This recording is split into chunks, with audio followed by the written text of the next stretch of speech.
ಬಂಗಾಳ ಅವ್ರು ಹೇಳ್ತಾರೆ ಕಾಂಗ್ರೆಸ್ನಲ್ಲಿರುವಂಥ ಪಂಚಮಸಾಲಿ ಕೆಲವೊಂದು ಮುಖಂಡರು ಇದಕ್ಕೆ ಸಾಥ್ ನೀಡಿದ್ದಾರೆ, ಅವರು ಉನ್ನತ ಆಗಿರೋದಂತೇಳಿ ಆಪಾದನೆ ಮಾಡ್ತಿದ್ದಾರೆ. ಅದಕ್ಕೆ ನಾವು ಯಾವುದೇ ಒಬ್ಬ ರಾಜಕಾರಣಿಗಳ ಹೇಳಿಕೆಗಳಿಗೆ ನಾವು ಪ್ರತಿಕ್ರಿಯೆ ಕೊಡೋದಿಲ್ಲ. ನಾವು ಅದನ್ನೇ ಭಾಳ ಸೂಕ್ಷ್ಮ ಇದೆ. ಕೆಲವರು ತಮ್ಮ ರಾಜಕೀಯ ಬೇಳೆಯನ್ನು ಬೇಯಿಸುವ ಸಲುವಾಗಿ ಇವುಗಳನ್ನ ವೇದಿಕೆ ಅಂತೇಳಿ ಕ್ರಿಯೇಟ್ ಮಾಡಿಕೊಂಡು ಜನಗಳಿಗೆ ತಪ್ಪು ಮಾಹಿತಿಯನ್ನು ಕೊಡ್ತಾ ಇದ್ದಾರೆ. ಸಮಾಜಕ್ಕೆ ತಪ್ಪು ಸಂದೇಶ ಹೋಗಬಾರ್ದು. ನಾವು ಕೂಡ ಹೋರಾಟ ಮಾಡ್ತಾ ಇದ್ದೀವಿ.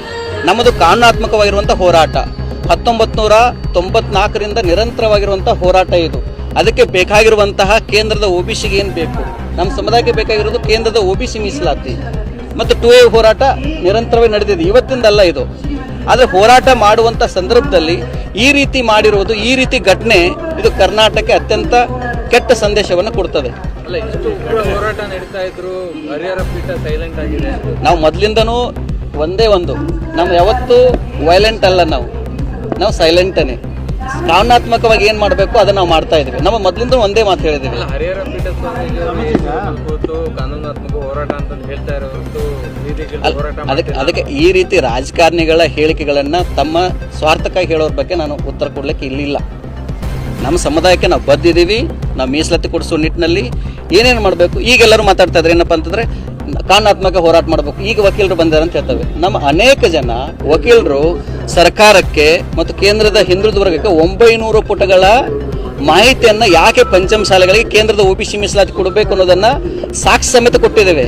ನಾವು ಇವತ್ತು ಮೊನ್ನೆ ಸರ್ಕಾರ ಏನು ಬೊಮ್ಮಾಯಿ ಸರ್ಕಾರ 2D ಮತ್ತು 2C ಘೋಷಣೆ ಮಾಡಿತಲ್ಲ, ಅದನ್ನು ಒಪ್ಕೊಂಡಿಲ್ಲ. ವಿಜಯೋತ್ಸವವನ್ನು ಅವತ್ತು ಮಾಡಿದವರು ಯಾರು? ಅದನ್ನು ಸ್ವೀಕಾರ ಮಾಡಿದವರು ಯಾರು? ಆ ಸಂದರ್ಭದಲ್ಲಿ ಮುಖ್ಯಮಂತ್ರಿಗಳ ಪಕ್ಕದಲ್ಲಿ ಕೂರಿಸ್ಕೊಂಡು ನಾವು ಈ ಮೀಸಲಾತಿಯನ್ನು ಸರ್ಕಾರ 2D ಮತ್ತು 2C ಮಾಡಿದೆಯಲ್ಲ, ಇದನ್ನು ಸ್ವೀಕಾರ ಮಾಡೋದ್ರಿಂದ ಘಂಟಾಘೋಷವಾಗಿ ಹೇಳಿದ್ದೇವೆ. ಅದನ್ನು ಸ್ವೀಕಾರ ಮಾಡಿದವರು ಯಾರು? ಯಾಕಂದ್ರೆ ನಮ್ಗೆ ಗೊತ್ತಿತ್ತು ಸರ್ಕಾರ SC ಮತ್ತು STಗಳಿಗೆ ಮೀಸಲಾತಿಯನ್ನು ಕೊಡ್ತು. SCಗಳಿಗೆ 15% 17% ಕೊಟ್ಟರು, STಗಳಿಗೆ 3% 7% ಕೊಟ್ಟರು.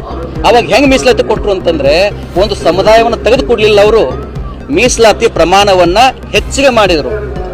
50 ಮೀಸಲಾತಿಯನ್ನು 56 ಮೀಸಲಾತಿ ಆಯಿತು.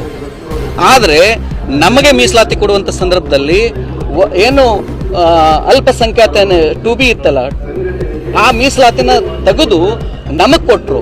ಅದರಿಂದ ಏನಾಯಿತು, ಅವರು ಕೋರ್ಟ್ಗೆ ಹೋದರು, ಅದು ಸುಪ್ರೀಂ ಕೋರ್ಟ್ ಹೋದರು. ಅನ್ಯಾಯ ಆಗಿದ್ದು ಯಾರಿಗೆ? ಅದಕ್ಕೆ ನಾವು ಒಪ್ಪಲಿಲ್ಲ.